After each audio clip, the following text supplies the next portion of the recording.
اعوذ باللہ من الشیطان الرجیم بسم اللہ الرحمن الرحیم وبہ نستعین وہو خیر المعین رب اشرح لی صدری ویسر لی امری واحلل عقدۃ من لسانی یفقہوا قولی اللہم انا نرغب الیک فی دولۃ کریمہ تعز بها الاسلام واہلہ وتذل بها النفاق وأهله وصلى الله على محمد وآله الطيبين الطاهرين المعصومين.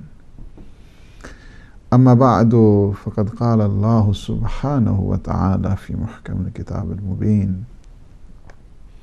بسم الله الرحمن الرحيم كتب عليكم إذا حضر أحدكم الموت إن ترك خيرا الوصية للوالدين والأقربين بالمعروف حقا على المتقين فمن بدله بعدما سمعه فإنما إثمه على الذين يبدلونه إن الله سميع عليم.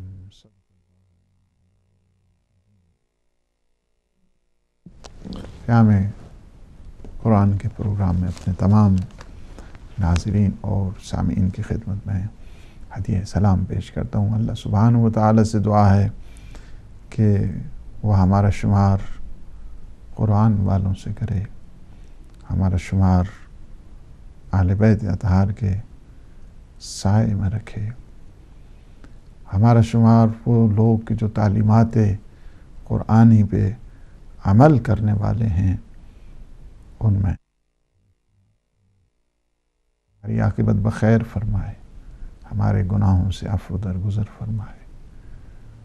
اللہ سبحانہ و تعالیٰ سے دعا کریں ٹی وی بھی جن مشکلات سے گزر رہا ہے، سبحانہ و تعالیٰ اپنے ولی برحق کے صدقے میں، امام زمان اجل اللہ تعالیٰ فرج الشریف کے صدقے میں اس کٹھن حالات اور یہ جو آزمائش کی گھڑیاں ہیں، اللہ سبحانہ و تعالیٰ اس میں ہمیں کامیاب فرمائے، سرخرو فرمائے، مشکلات کو فیس کرنے کی ہمت عطا فرمائے اور ہمارا شمار سربازان امام زمان اجل اللہ تعالی فرج الشریف میں فرمائے اور ہماری آنکھوں کو جمال مقدس یوسف زہرا سے منور فرمائے.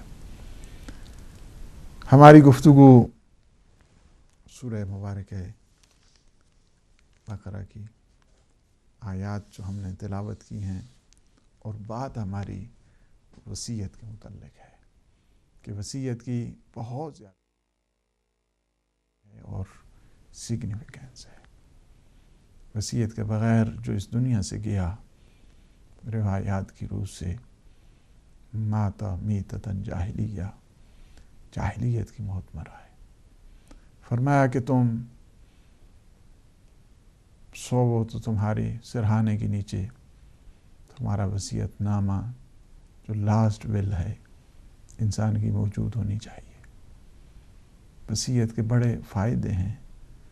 وصیت سے انسان کی زندگی کم نہیں ہوتی ہے بلکہ اچھے امور کی جب انسان وصیت کرتا ہے تو اس کی زندگی زیادہ ہو جایا کرتی ہے. اس وجہ سے کیا پتہ ہے انسان کا، کیا خبر ہے انسان کی، انسان کو کوئی پتہ نہیں ہے. لہٰذا اپنے زندگی کے امور کی سنجش کے لیے میزان کو صحیح معنوں میں، اس وجہ سے کہ اس زندگی کی بڑی قیمت ہے. اللہ سبحانہ و تعالیٰ نے انسان کو حیات دی، انسان کو اس زندگی جیسی نعمت ہے اس سے سرفراز فرمایا ہے. اور یہ جو گفٹ ہے گریس آف گاڈ، اللہ سبحانہ و تعالیٰ کی یہ لطف ہے، یہ عطا ہے. اور یہ زندگی کے جو لمحات ہیں اس کی یاد میں گزرنے چاہیے. زندگی کے یہ لمحات اللہ سبحانہ و تعالیٰ کے ذکر میں گزرنے چاہیے. تب انسان کی کامیابی ہوتی ہے چونکہ کھا پی کے چلے جانا اور انسان اپنے ہدف کو بھول جائے تو اسے حقیقی زندگی نہیں کہتے ہیں، اسے وہ زندگی نہیں کہتے ہیں کہ جس کو ریئل لائف کہا جائے، حقیقی زندگی جس کو کہا جائے، ایک آئیڈیل لائف جس کو کہا جائے۔ انسان میں اللہ سبحانہ و تعالیٰ نے بڑی کوالٹیز رکھی ہیں، اس میں درد رکھا ہے، ہمدردی رکھی ہے۔ جب کسی کو دکھ دیکھتا ہے تو انسان ہمدردی کرتا ہے، یہ انسان کی کوالٹیز ہیں۔ ایک جو ہمدردی ہے، یہ کوالٹیز خود انسان کے اندر ہے، وفا کا شعبہ انسان کے اندر ہے۔ انسان کو اللہ سبحانہ و تعالیٰ نے ان بڑی بڑی نعمتوں سے نوازا ہے۔ ایک چیز جو آج ہماری ڈسکشن ہونے جا رہی ہے، اور ہم نے گزشتہ سیشن میں یہ عرض کیا تھا کہ دیکھیں وصیت جو انسان کی ہے، وصیت والدین کے لیے ہے، اقربین کے لیے ہے، سارے رشتہ داروں کے بارے میں، بلکہ درجہ بدرجہ اور طبقات مقرر کیے ہیں اسلام نے اس ارث کے معاملات میں، اور اسی طرح یہ وصیت کا بھی سلسلہ ہے۔ اگر اس پہلے درجے میں افراد موجود ہیں تو وہ وراثت دوسرے درجے میں نہیں آتی ہے، اور اگر پہلے درجے میں نہیں موجود ہیں دوسرے درجے کی پھر باری آ جاتی ہے۔ دوسرے درجے میں اگر موجود ہیں تو پھر تیسرے جو طبقہ ہے اس میں بھی ارث جو ہے وہ ٹرانسفر نہیں ہوتا ہے۔ البتہ ایک چیز جو آپ کی خدمت میں آج ہم نے عرض کرنا ہے وہ یہ ہے کہ وصیت جب ایک انسان کرے، یعنی جو لاسٹ ول جس کو کہا جائے، کہ جو ایک انسان کی زندگی کا ایک پورا کا پورا ترشح جو ہوتا ہے، اور زندگی کا ایک پورے کا پورا اس کی زندگی کیسے گزری ہے، اس کی اکاؤنٹیبلٹی کیسے رہی ہے، اس نے اپنے آپ کو کس طرح سیکیورٹینائز کیا ہے، وہ زندگی کس انداز کے ساتھ اس نے گزاری ہے، یہ بڑی اہم ہے۔ وصیت ہی سے پتہ چلتا ہے اس کی زندگی کیا ہے، کہ اس کی زندگی ہدف دار رہی ہے یا بے ہدف رہی ہے۔ اس کی زندگی سے انسان کو خبر ہو جاتی ہے۔ ایک چیز جو وصیت میں دھیان رکھنے کی ضرورت ہے وہ یہ ہے کہ وصیت میں انصاف کرے، جسٹس کا خیال رکھے، عدل اور عدالت کا خیال رکھے، منصفانہ انداز کے ساتھ کیا ہونی چاہیے، وصیت ہونی چاہیے۔ یعنی وصیت کی ان ترک خیرا الوصیت، یعنی کیا ہے کہ معروف کے ساتھ جڑا ہے، یعنی وصیت کی بنیاد جو ہے نا وہ معروف ہونا چاہیے، یعنی اس میں کسی قسم کا نہ کینہ ہے، نہ پریجڈس ہے، نہ وہاں پہ جیلسی ہے، نہ وہاں پہ انتقام کاروائی ہے، انتقامی کاروائی نہیں، نہ اس میں تعدی ہے، نہ اس میں تجاوز ہے۔ یعنی اس قسم کی جس طرح وصیت کے سلسلے میں تاکید کی گئی ہے کہ تمہیں وصیت کرنا ہے، اسی طرح وصیت کی سلسلے میں عدالت کی بھی سفارش کی گئی ہے کہ تم وصیت کرتے ہوئے عدل اور عدالت کا خیال رکھنا، وصیت کرتے ہوئے انصاف کے دامن کو کبھی نہیں چھوڑنا ہے۔ تم نے وصیت کرو عادلانہ انداز کے ساتھ، وصیت کرو آگاہانہ انداز کے ساتھ، وصیت کرو عالمانہ انداز کے ساتھ، اس وجہ سے کہ وصیت تب ہی تو وصیت بنتی ہے اگر کسی پہ جبر ہو، اگر کسی پہ اکراہ ہو، اگر کسی پہ ظلم ہو، اگر کسی پہ تعدی ہو، تو ایسی وصیت جائز نہیں ہے، ایسی وصیت ٹھیک نہیں ہے۔ اسی وجہ سے روایت میں ہے، امام محمد باقر علیہ السلام فرماتے ہیں، من عدل فی وصیتہ، جس نے اپنی وصیت میں عدل اور عدالت کا لحاظ رکھا، کان کمن تصدق بہا فی حیاتی، جتنا وہ مال اس کا ہے گویا اللہ کی راہ میں اس نے خرچ کر دیا اپنی زندگی میں۔ یعنی جو شخص اپنی وصیت میں عدل اور عدالت کا لحاظ رکھتا ہے، جسٹس کا لحاظ رکھتا ہے، اور اس عدالت اور انصاف کے ساتھ جو وصیت کرتا ہے، فرمایا کہ گویا اس کا اپنی زندگی میں اتنے سارے مال کی کیا کر دی ہے، صدقہ خیرات کر دیا ہے۔ اس طرح اہمیت ہے اور فرماتے ہیں وَمَنْ جَارَ فِي وَصِيَّتِهِ لَقَى اللَّهُ عَزَّ وَجَلَّ يَوْمَ الْقِيَامَةِ وَهُوَ عَنْهُ مُعْرِضٌ۔ اور اگر کسی نے اپنی وصیت میں ظلم کا رکھا، جور کو پیش نظر رکھا، تو قیامت کے دن پروردگار کے نگاہ لطف سے وہ محروم ہوگا، محروم قرار پائے گا، جس نے اپنی وصیت میں عدالت کا خیال نہیں رکھا ہے، انصاف کا خیال نہیں رکھا ہے، اس کی وصیت نہیں۔ اس وجہ سے وصیت میں کیا ہے کہ ظلم نہیں ہونا چاہیے، تعدی نہیں ہونی چاہیے۔ فرض کیا ہے اسلام نے کیا کہا ہے؟ اسلام نے کہا کہ وہ ایک سولس، ون تھرڈ جو ہے آف اس ویلتھ اینڈ اس مینز اینڈ کیپٹلز، یہ کیا کر سکتا ہے؟ وہ اپنی مرضی سے تقسیم کر سکتا ہے، اپنی مرضی سے دے سکتا ہے، اپنی مرضی سے جہاں چاہے اس کو جو راہ خیر ہے اس میں خرچ کر سکتا ہے، یعنی 1/3 کا اسے اختیار ہے۔ اور اس کو باقی کیا کرنا چاہیے؟ باقی پھر اپنے ورثاء کا ہے، ظاہر ہے ان کا بھی شریعت نے فطری جو حق ہے اس کو بھی سامنے جو ہے نا وہ رکھا ہے۔ اب اگر دیکھیں اس کے خود ورثاء کیا ہیں؟ بڑے مجبور ہیں، بڑے محروم ہیں، غریب ہیں، فقیر ہیں، تنگ دست ہیں۔ اب اس کے پاس مال ہے، کیا ہے؟ یہ کیا کرتا ہے؟ اسلام نے کہا نہیں 1/4 دے دو بابا، 1/5 دے دو، 1/3 کی ضرورت نہیں ہے، 1/6 دے دو، 1/7 دے دو۔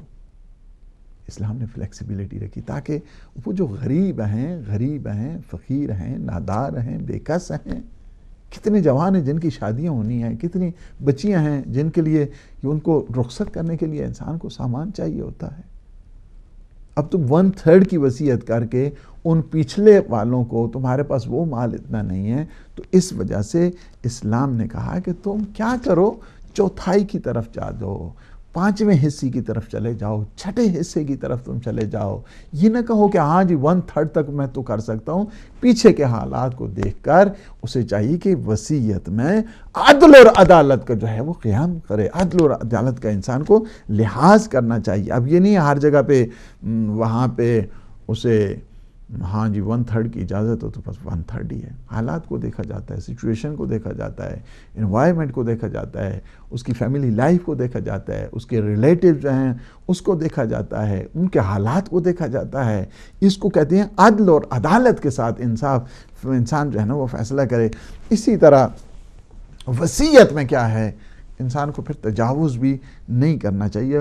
اور اولیاء خدا نے، اگر آپ سیرہ معصومین علیہ السلام میں دیکھیں تو آپ کو یعنی یہ چیز بڑی واضح انداز کے ساتھ ملتی ہے کہ جو وصیت غیر عادلانہ ہے، انجسٹس ہے جس وصیت میں، اس سے ہمیشہ اس وصیت کی سختی کے ساتھ ممانعت کی ہے، سختی کے ساتھ جو ہے نا ممانعت کرتی ہے۔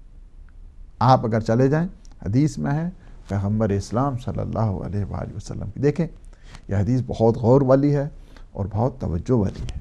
انصار میں سے کسی انصار وہ جو مدینہ والے کی جنہوں نے نصرت کی ہے، مہاجرین ان صحابیوں کہتے ہیں جنہوں نے مکہ سے مدینہ ہجرت کی تھی، مائگریٹ کیا تھا، ان کو مہاجرین کہتے ہیں۔ اور وہاں پہ جو تھے جنہوں نے سپورٹ کی ہے، یہ جو سپورٹرز ہیں اس کو کہتے ہیں انصار۔ انصار میں سے ایک شخص کا انتقال ہوا اور اس کے پاس جتنا پیسہ تھا، جتنا مال تھا، جتنا wealth and means and capitals, وہ سارے کے سارے اس نے کیا کیا؟ سارے تقسیم کر دیے، سب انفاق کر دیا۔ سب جو ہے نا وہ انفاق جب کیا تو کیا ہو گیا کہ اس کے، لیکن اس کے ساتھ چونکہ عدل و عدالت نہیں تھا، اس کے چھوٹے چھوٹے بچے تھے، بچے جو ہے نا غریب فقیر، اور اس نے سارا مال جو راہ خدا میں خرچ کر دیا، بچوں کے لیے کچھ نہیں چھوڑا۔ تو پیغمبر اسلام تشریف لائے، اصحاب بیٹھے ہوئے تھے، فرمایا کہ اس انصار کے جو آدمی ہے اس کے ساتھ تمہارا کس طرح تم نے بیہیو کیا ہے، کس طرح تم نے سلوک کیا ہے، تمہارا رویہ اس کے ساتھ کیسا تھا؟ انہوں نے کہا یا رسول اللہ، ہم نے بڑے عزت احترام کے ساتھ کچھ دفن کر دیا ہے۔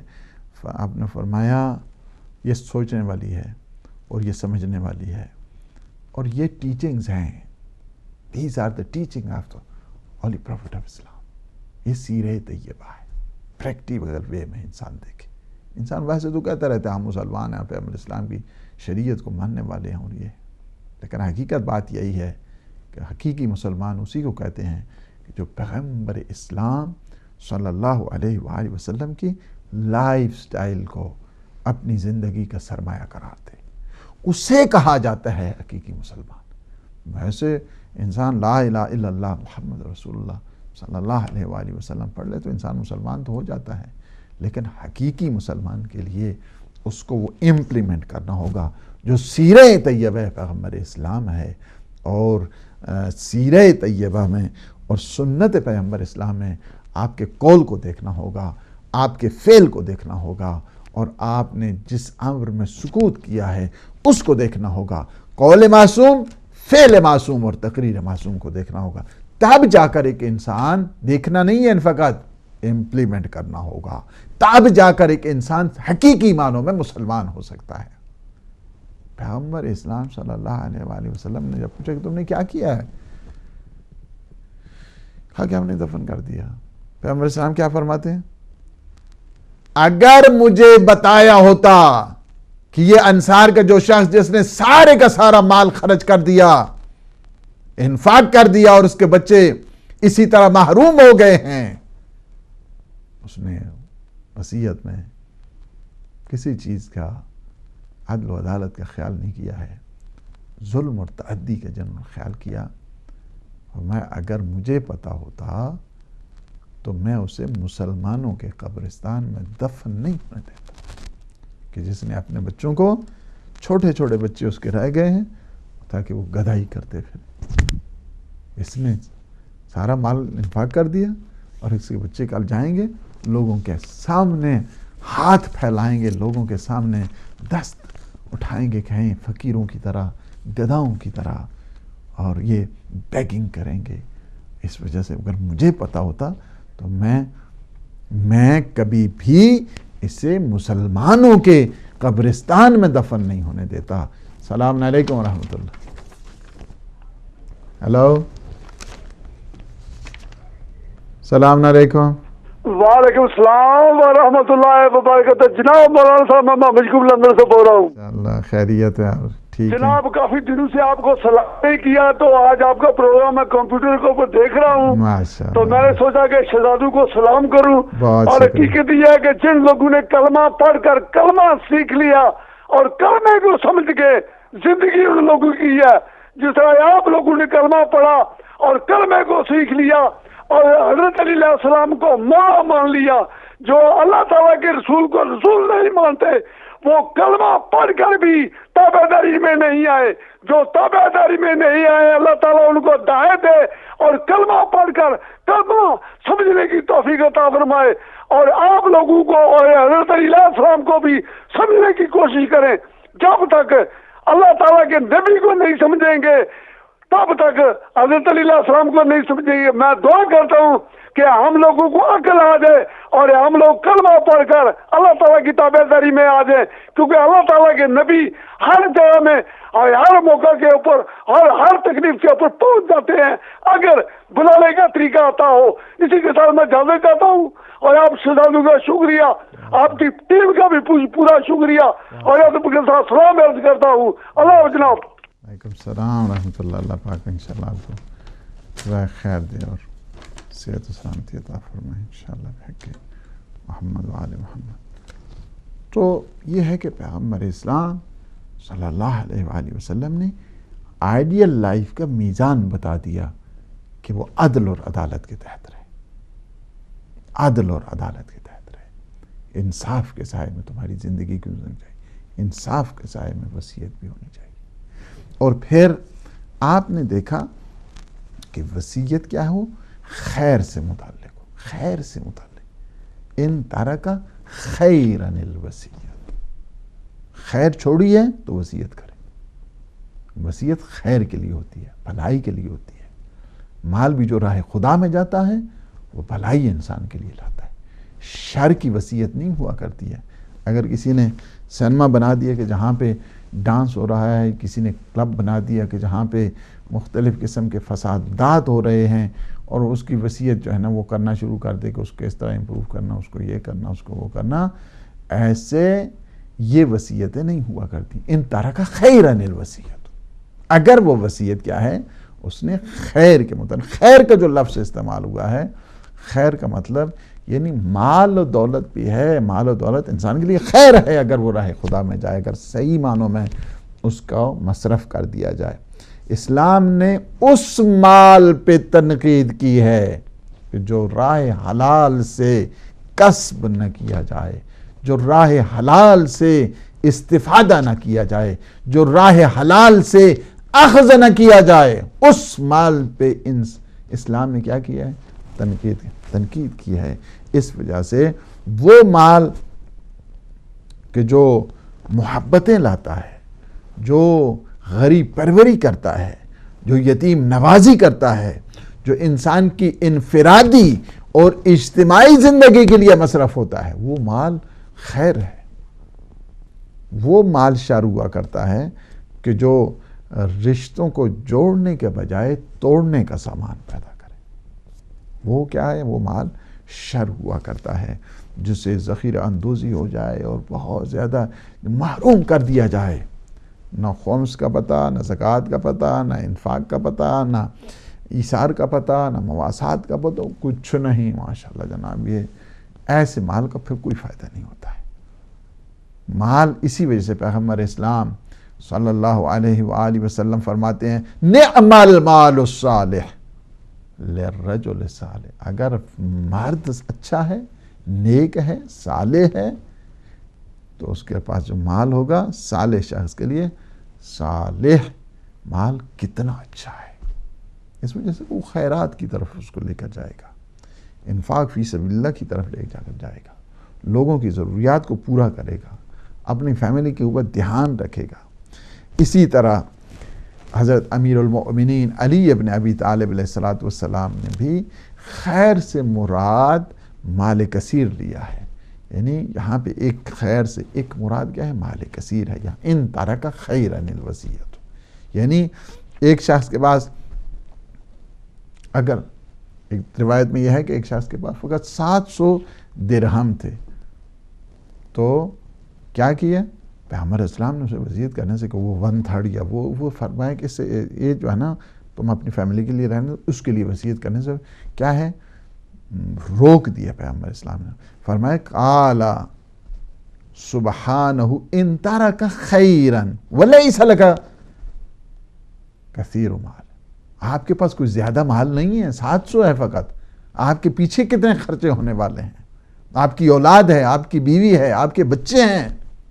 ان ترک خیرا الوصیت، یعنی خیر کتنا ہی، مال کثیر ہے تو پھر کرو وصیت. وہ 1/3 کی ہے، 1/4 کی ہے، 1/5 کی ہے، 1/6 کی ہے. یہ ہے کہ اسلام نے بہت سسٹمیٹک انداز کے ساتھ ویلیویشن کی ہے، ایویلیویٹ کیا ہے، تاکہ یہ آئیں اور صحیح معنوں میں زندگی کا جو میزان عمل ہے اس کی طرف یہ آگے بڑھیں. اور یہی چیز ہے کہ وصیت کے بھی اثرات ہوتے ہیں.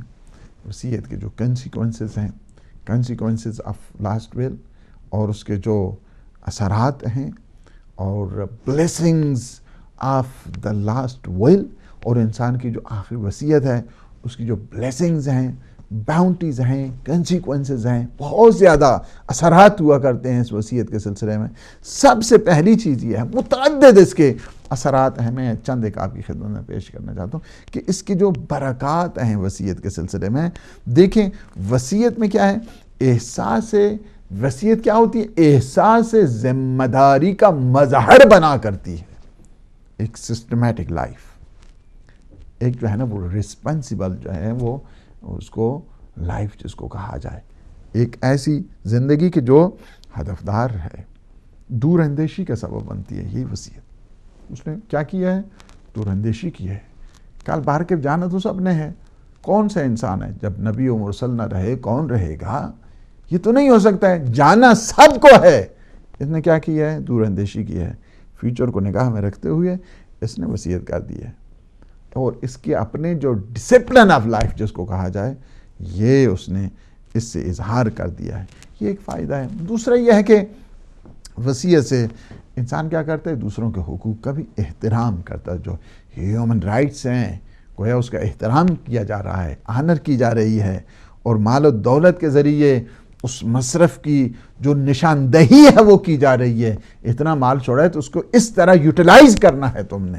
اور پھر عزیز و اقارب کے معاملے میں بھی اپنے فریضے کو وہ انجام دیتا ہے. چونکہ بعض اوقات وہ مال جو اس نے چھوڑا ہے اس کے پہلے طبقے کے لوگ بھی موجود ہیں، پہلے درجے کے لوگ بھی موجود ہیں، دوسرے درجے کے لوگ بھی موجود ہیں، تیسرے درجوں تک یہ وصیت نہیں پہنچتی، تو وہ اپنی طرف سے ان عزیز و اقارب کو جو غریب ہیں، یتیم ہیں، مسکین ہیں، نادار ہیں، ان تک وہ اس وصیت کے ذریعے ان کی تک اپنا فیض پہنچاتا ہے.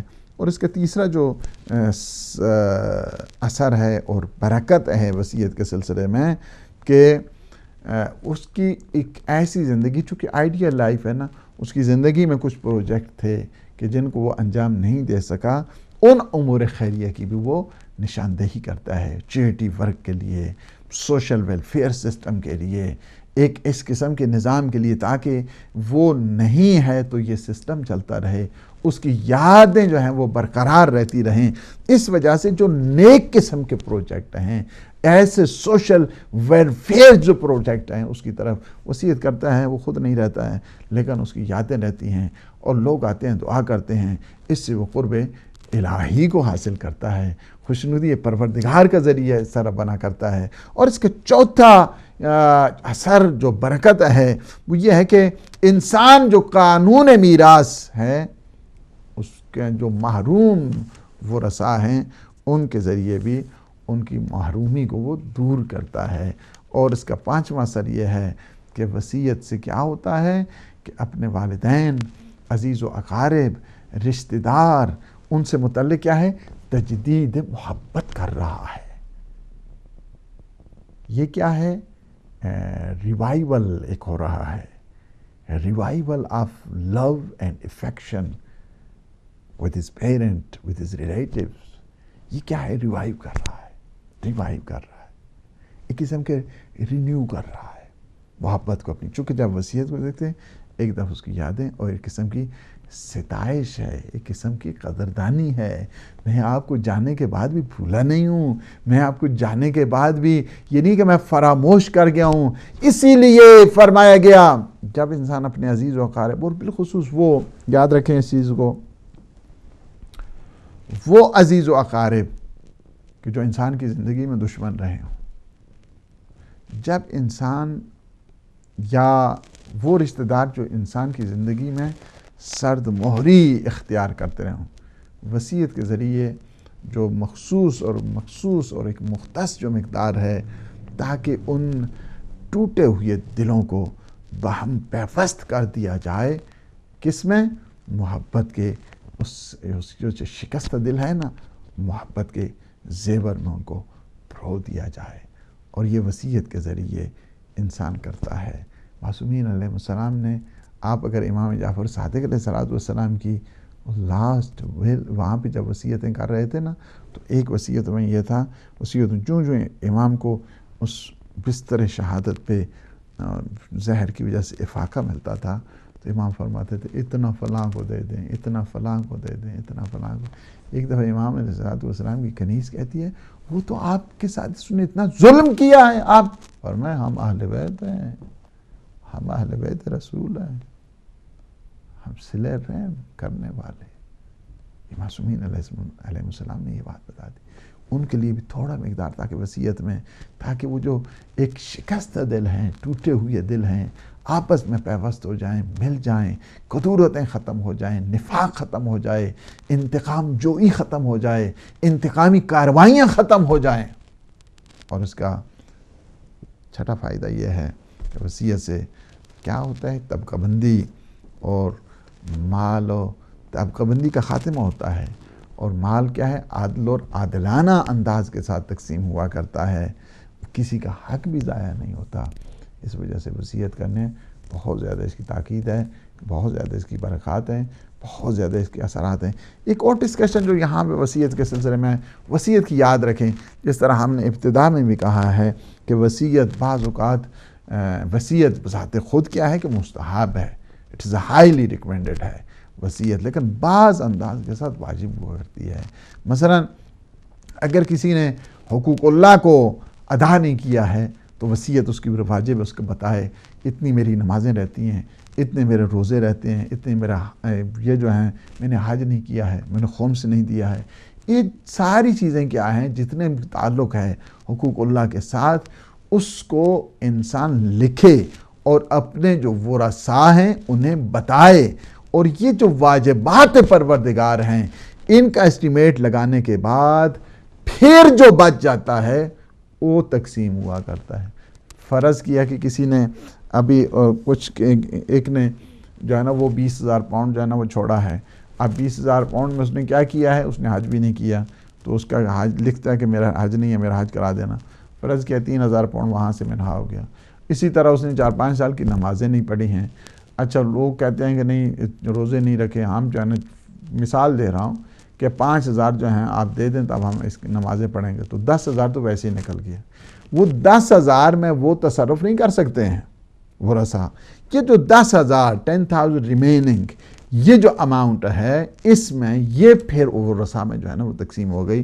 وہی رولز اور وہی ریگولیشن کے جو 3 درجے بنائے ہیں شریعت نے اس کے تحت۔ تو یہ ہے کہ بعض اوقات کیا ہوتا ہے حقوق اللہ سے متعلق ہے، اگر وہ ادا کرنے ہیں تو واجب ہے وصیت کریں۔ اگر حقوق الناس ہے، کسی کا قرض دینا ہے تو بتا دے میں نے فلاں کا قرض دینا، تاکہ اس وراثت سے اس قرض کو منہا کر دیا جائے۔ اگر اسی طرح آپ کہیں کہ کچھ امانتیں کسی کی پڑی ہوئی ہیں، صحیح ہے، ان امانتوں کو بھی پراپر انداز کے ساتھ بتایا کہ میں نے فلاں کی امانت پڑی ہے، فلاں کی امانت، تاکہ بعد میں وہ کنفیوژن پیدا نہ ہو، لڑائی جھگڑا پیدا نہ ہو، بعد میں مسائل پیدا نہ ہو۔ اس وجہ سے یہ وصیت کرنا، چونکہ بعد میں اگر یہ وصیت نہ کرے تو ایک ناقابل تلافی نقصان ہو سکتا ہے، اس وجہ سے اسلام نے کہا کہ نہیں تمہیں وصیت کرنا چاہیے۔ ان ساری صورتوں میں جو ابھی ہم نے بتائی، ساری صورتوں میں وصیت کرنا واجب ہے۔ ایک بات، بعض اوقات کیا ہوتا ہے وصیت کرنا مستحب ہوتا ہے، مستحب ہے۔ مثلا میرا اتنا پیسہ ہے، اس کو فلاں مسجد میں لگا دینا، فلاں امام بارگاہ میں لگا دینا، فلاں سوشل ویلفیئر کے لیے لگا دینا، فلاں یتیموں کے سلسلے میں یعنی کیا ہے کہ یہ وصیتیں کیا ہیں، جتنے بھی امور خیریہ ہیں جن کا تعلق چیریٹی ورک کے ساتھ ہے، سارے کے سارے یہ مستحبات ہیں اور ان کی وصیت کرنا مستحب ہے۔ بعض اوقات کیا ہوتا ہے وصیت کرنا کیا ہوتا ہے مباح ہوتا ہے، مباح ہوتا ہے۔ مثلا بیوی بچے ہیں، انہیں کہتے ہیں یہ تم نے کھانا ہے، یہ تم نے پینا ہے، اس طرح تم نے لباس پہننا ہے، اس طرح تم نے یہ نہیں، اس فرض کیا کہ یہ ساری کیا چیزیں ہوتی ہیں ساری چیزوں کا تعلق کام کاج سے متعلق جو ہے نا، مثلا وہ کہتے ہیں وصیت کرنا، یہ ساری کیا ہے کھانا پینا کام کاج اپنے بچوں کو جو یا اپنے وائف کو بتا کے جاتا ہے، تو یہ کیا ہے کہ یہ مباح ہے۔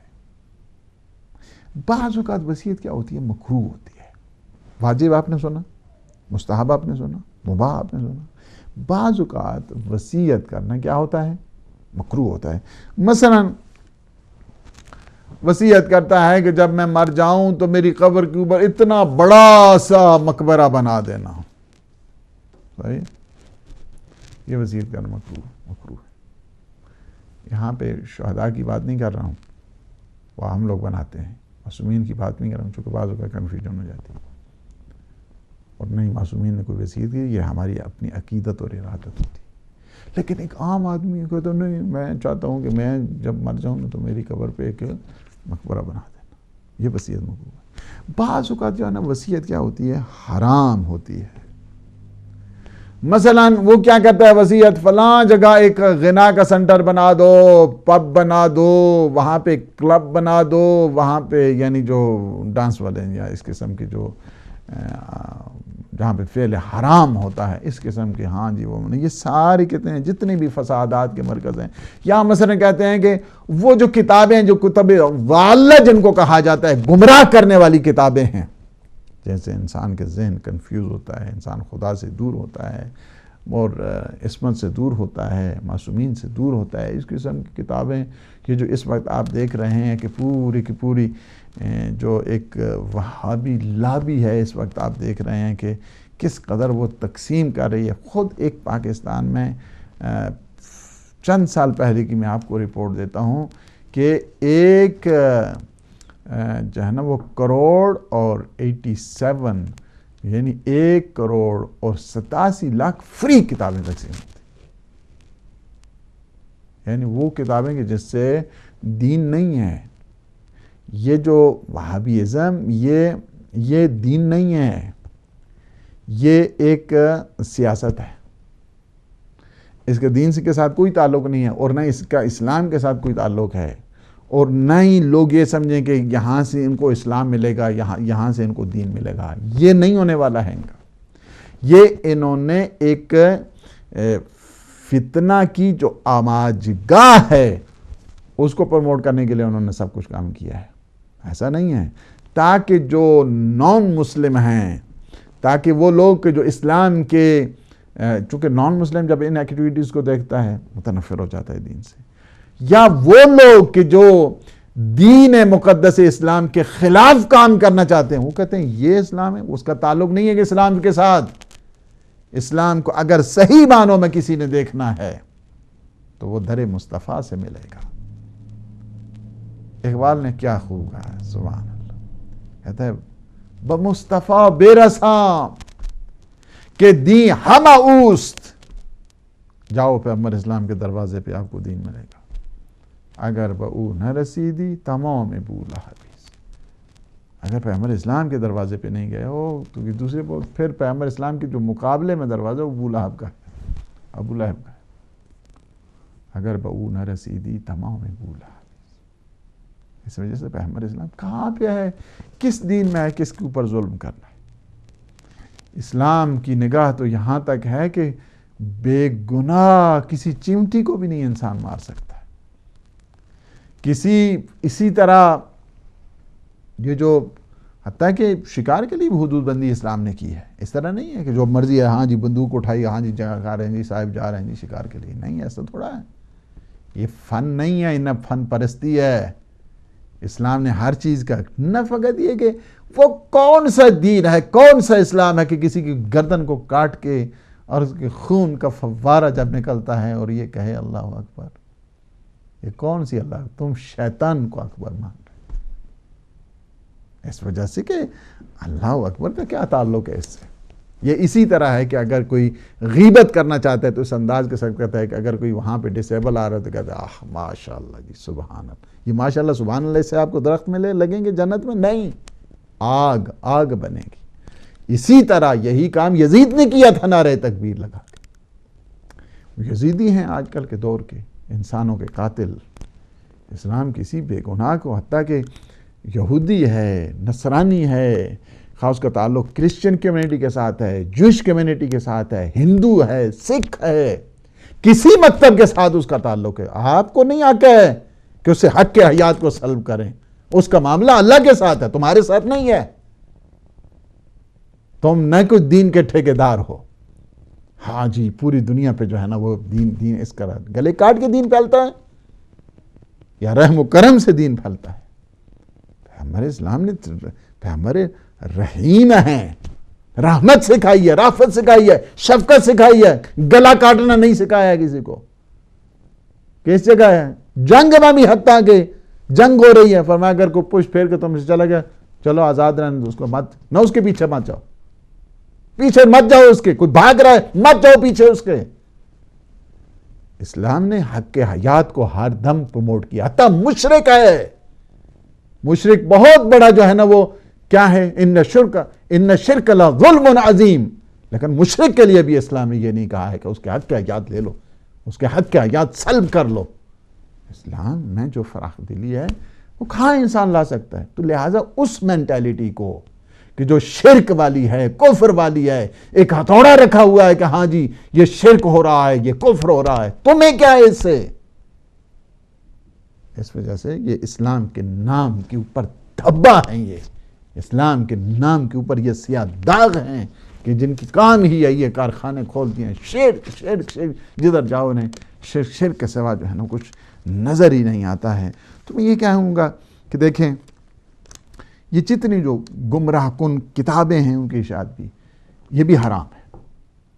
اس وجہ سے کہ جو گمراہ کن کتابیں ہیں ان کا پڑھنا بھی حرام ہے، سوائے وہ لوگ کہ جو تحقیق کر رہے ہیں، ریسرچ کر رہے ہیں، جواب دے رہے ہیں، ان کے علاوہ علماء کا کام ہے ان کو پڑھنا، عوام کا کام نہیں ان کو پڑھنا، جائز بھی نہیں ہے، حرام ہے ان کو پڑھنا۔ جس طرح چھپوانا حرام ہے، اگر کوئی وصیت بھی کر جائے کہ ان کتابوں کو چھپوائے، پبلش کرائے، وہ حرام ہے، یہ وصیت حرام ہے۔ اب ایک اور چیز کہہ کے تمام کروں بات کو، دیکھیں بات تو آپ نے سن لی، ساری باتیں اتنی تاکیدات جو کی ہیں، اسلام نے تاکید کی ہے، قرآن نے تاکید کی ہے وصیت کی اہمیت کے سلسلے میں، تو آپ مسلمانوں کے لیے تو وصیت کی اتنی تاکید کی گئی ہے۔ اگر کوئی کویسچن کرے آپ سے، کویسچن کرے، کیا کویسچن کرے کہ آپ یہ بتاؤ کہ اس مسلمان کے لیے تو اتنی تاکید ہے، تو جو بانی اسلام ہے ان کی کیا وصیت ہے، انہوں نے کیا وصیت کی تھی؟ وہ نبی کے جس نے وصیت کے سلسلے میں اتنی تاکید کی ہے کہ ماتا میتتن جاہلیہ، کہ وہ جاہلیت کی موت مرا ہے، تو پیغمبر اسلام کی وصیت کون سی تھی؟ پیغمبر اسلام نے کیا وصیت کی ہے؟ توجہ کی ضرورت ہے یہ، اور سوچنے کی ضرورت ہے۔ یہ کیسے ہو سکتا ہے کہ جو نبی وصیت کے سلسلے میں اتنی تاکید، اتنا ایمفیسس، اتنی سفارش کر کے جا رہا ہو اور وہ خود وصیت نہ کرے؟ کیسے ہو سکتا ہے؟ اس وجہ سے سوچنے کی ضرورت ہے۔ پیغمبر اسلام نے وصیت کی، پیغمبر اسلام نے سب کو وصیت کی، اور وصیت میں فرما دیا کہ یاد رکھنا انی تارکن فیکم الثقلین کتاب اللہ و عترتی اہل بیتی ما ان تمسکتم بہما لن تضلوا بعدی ابدا حتی یرد علی الحوض۔ یاد رکھنا میں تمہاری سرپرستی، تمہاری رہنمائی، تمہاری گائیڈنس کے لیے دو گراں بہا چیزیں چھوڑے جا رہا ہوں، اگر تم نے ان کے ساتھ تمسک رکھا، ایسوسیشن رکھی، کانٹیکٹ رکھا، ہرگز میرے بعد گمراہ نہیں ہوگے جہاں تک کہ میرے پاس حوض کوثر پہنچ جاؤ گے۔ پیغمبر کی اس وصیت کو یاد رکھنا، یہی سرمایہ زندگی ہے، یہی سرمایہ حیات ہے، یہی سرمایہ نجات ہے۔ نہ قرآن سے جدا ہونا، نہ اہل بیت سے جدا ہونا، نہ قرآن کے دامن کو چھوڑنا، نہ اہل بیت کے دامن کو چھوڑنا۔ ایک نہیں، فرمایا کہ فَإِن لَن يَفْتَرِقَا، یہ دونوں کبھی جدا نہیں ہونے والے ہیں، دونوں کا تمسک رکھنا ہے، قرآن کا رکھنا ہے اور اہل بیت کا رکھنا ہے، عطرت طیبہ کا رکھنا ہے۔ اگلی آیت جو ہے ارشاد فرمایا فَمَن بَدَّلَهُ بَعْدَ مَا سَمِعَهُ فَإِنَّمَا إِثْمُهُ عَلَى الَّذِينَ يُبَدِّلُونَهُ إِنَّ اللَّهَ سَمِيعٌ عَلِيمٌ۔ یہاں پہ دیکھیں، اگر کسی نے وصیت کی ہے جی، اور وصیت کے بعد جو وصی ہے، یعنی جو اس کو امپلیمنٹ کرنے والا وصیت کو، اگر اس میں آلٹریشن کرنا چاہتا ہے، تبدیلی کرنا چاہتا ہے، تحریف کرنا چاہتا ہے، تو وہ کیا ہے، اس کے جتنا گناہ ہے اس پر ہوگا کہ جو امپلیمنٹ کر رہا ہے اس وقت۔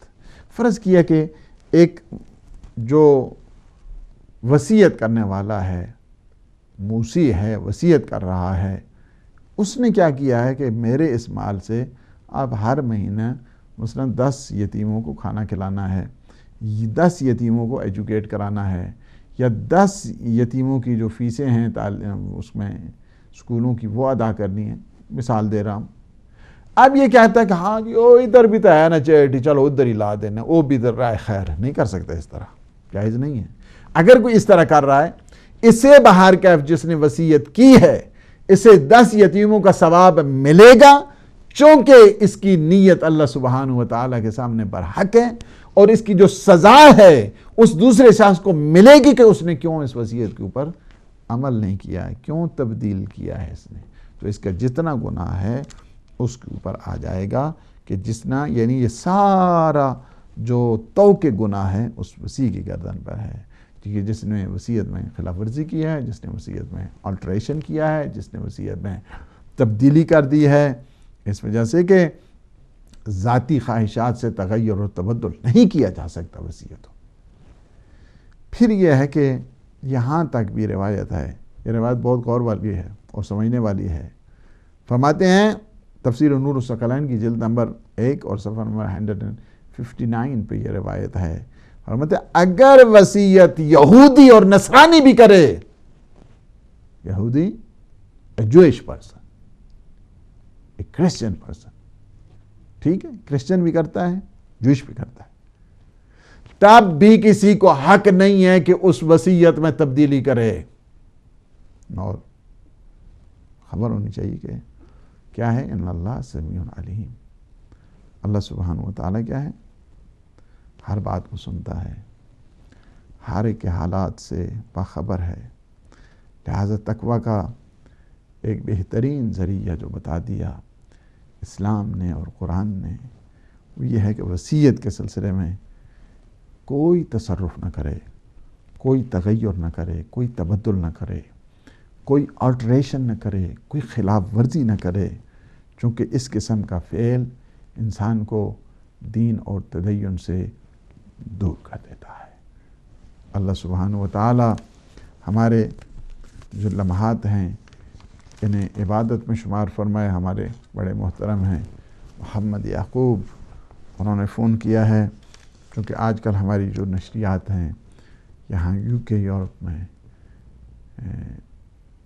نہیں آ رہی ہیں، اور ایک بہت بڑا، ایک میں سمجھتا ہوں کہ ہدایت پہ ایک سونامی سا ہے، اور ہدایت کے لیے ایک بہت بڑا جو ڈیزاسٹر ہے. ان دنوں میں ایک ہفتہ سے تقریباً ہماری جو نشریات ہیں وہ منقطع ہیں، اور انشاءاللہ العزیز دعا کریں. آپ لوگ پوری دنیا میں اس وقت سن رہے ہیں، یورپ والے یہ پروگرام ٹھیک ہے مختلف اور سورسز سے ابھی انٹرنیٹ کے ذریعے وہ دیکھ رہے ہیں، لیکن عام حالات میں اسکائی کے اوپر چونکہ نہیں آ رہا ہے اور مشکلات ہیں ہدایت کے لیے. آپ اسپیشل جب بھی جو نماز شب پڑھنے والے ہیں ان سے میری گزارش ہے کہ یاد رکھیں، اور وہ جو بالخصوص قنوت ہے اس میں بھی اپنے ہدایت TV کو یاد کریں کہ اللہ یہ مشکلات دور فرمائے. اور جو دعائیں مانگنے والے بڑی لمبی لمبی، مجھے بعض بتاتے ہیں کہ جو نماز شب کا قنوت ہے اس میں پوری دعائیں نطبہ پڑھتے ہیں. ان سے میری التجا ہے، میں اپنے ان عزاداروں سے کہوں گا جو عبادت گزار ہیں، ان سے کہوں گا اس وقت بڑا مشکل وقت ہے ہدایت کے لیے، اور اللہ سبحانہ و تعالی اس مشکل وقت کو ہم پہ ٹال دے اور ہمیں صبر دے، حوصلہ دے، ہمت دے. اور جتنے خیر حضرات ہیں ان سے میری گزارش ہے تاکہ اس کی زیادہ سے زیادہ سپورٹ کریں، تاکہ یہ جو ایک پرچم ہے امام زمان کا اس وقت، ہدایت TV، یہ پرچم اہل بیت ہے، یہ پوری دنیا میں لہرانا چاہیے، پوری دنیا میں سرفراز ہونا چاہیے. یہ نور مقدس ہے جہاں پہ اہل بیت علیہ السلام کا تذکرہ ہوتا ہے. اس تذکرے کو ہر دل تک پہنچنا چاہیے، ہر گھر تک پہنچنا چاہیے. اور یہ نور کی شعائیں گلی گلی، کوچے کوچے اور گھر گھر میں، اور جہاں جہاں پہ بھی انسان آباد ہے وہاں وہاں تک یہ پیغام، جو پیغام اہل بیت ہے، امام زمان اجل اللہ تعالی فرج الشریف کا، یہ پیغام ان تک پہنچے. میری دعا ہے اللہ سبحانہ و تعالی ہمارے یورپ کے مومنین کو صبر دے، حوصلہ دے، ہمت دے. اور وہ کہ جو اس وقت مختلف قسم کے پراپیگنڈوں کا شکار ہیں اس وقت، چونکہ دشمن یہی چاہتا ہے، دشمن کی ہمیشہ سے یہی رہی ہے کہ سازشوں کے ذریعے، مختلف قسم کے پراپیگنڈوں کے ذریعے، مختلف قسم کے الزام تراشیوں کے ذریعے، تاکہ دور کر دیا جائے دین کے ذریعے. اور یہ ہم دعا ہی کر سکتے ہیں کہ اللہ انہیں ہدایت دے اور راہ ہدایت کی طرف لے کر آئے، اس لیے کہ یہ پیغام کہ جو اہل بیت علیہ السلام کا ہے یہ رکنے والا نہیں ہے۔ دنیا نے بڑی کوشش کی، جب یزید کچھ نہیں کر سکا تو زمانے کے یزید کیا کر پائیں گے۔ یہ زمانے کے جو حسینی ہیں اس علم مقدس کو آگے بڑھاتے ہوئے اسی طرح یا حسین لبیک یا حسین کی صدائیں بلند ہوتی رہیں گی اور یہ منزل آسان ہوتی جائے گی۔ میں پھر اپنے سارے جتنے بھی دیکھنے والے ہیں، سننے والے ہیں، سب کے لیے دعا گو ہوں اللہ سبحانہ و تعالی ہمارے ان لمحات کو اپنی عبادت میں شمار فرمائے، ہمارے گناہوں سے عفو درگزر فرمائے۔ خدا بحق محمد و آل محمد ہمیں اپنے نیک مخلصین عبادت گزار بندوں میں شمار فرما۔ پروردگار ہمارے جتنے مومنین مومنات مریض ہیں، بیمار کربلا کے صدقے انہیں صحت و سلامتی عطا فرما، ہم سب کے مرحومین کی مغفرت فرما۔ پروردگار دے دیں، مجھے کال دے دیں، تمام ہونے والا ہے۔ جی السلام علیکم ورحمۃ اللہ۔ ہیلو، وعلیکم السلام جناب علی، کیا حال چال ہے؟ جی ٹھیک ہے ماشاءاللہ۔ جی بتائیے، فرمائیے۔ کون؟ وعلیکم السلام، کیا حال ہے؟ الحمدللہ الحمدللہ۔ جی فرمائیے۔ سر خیریت؟ میں مولانا صاحب کویت سے بات کر رہا ہوں، ابرار الحق۔ کویت سے میرے بھائی بول رہے ہیں ابرار الحق۔ جی فرمائیے۔ جی میں ماشاءاللہ آپ کا پروگرام دیکھ رہے ہیں کافی دیر سے، جی تو بڑی ہدایت والی اور بڑی سبق آموز باتیں اس میں، اور اللہ کے ساتھ آپ کو صحت و تندرستی دے اور یہ سلسلہ ہمیشہ جاری و ساری رکھے۔ میری یہ عرض سی، میں چاہ رہا تھا کہ میں اپنا کچھ حصہ ڈالوں آپ کے اس سارے سلسلے میں، آپ اس کے لیے مجھے تھوڑی سی رہنمائی بتائیں۔ آپ اپنا نمبر چھوڑ دیں یہاں پہ، ابھی آپ سے آپ ہولڈ کریں، ابھی آپ کا نمبر لے لیتے ہیں تو میں پھر آپ سے بات کریں۔ جی ابھی آپ ہولڈ کریں، یہ لے لیتے ہیں، نمبر لے لیں۔ تو یہ ہے کہ حقیقت بات یہ ہے کہ جی دے دیں، تو یہی اللہ پاک انشاءاللہ آپ کو جزائے خیر دے اور صحت دے، انشاءاللہ سلامتی عطا فرمائے۔ دعا کریں اپنے سارے مسلمان بھائیوں کے لیے، پروردگار عالم اسلام کو سر بلند فرما، عالم طاغوت کو نابود فرما۔ پروردگار یوسف زہرا امام زمان قطب عالم امکان کے ظہور پر نور میں تعجیل فرما۔ اللہم عجل لولیک الفرج، والسلام علیکم ورحمۃ اللہ وبرکاتہ۔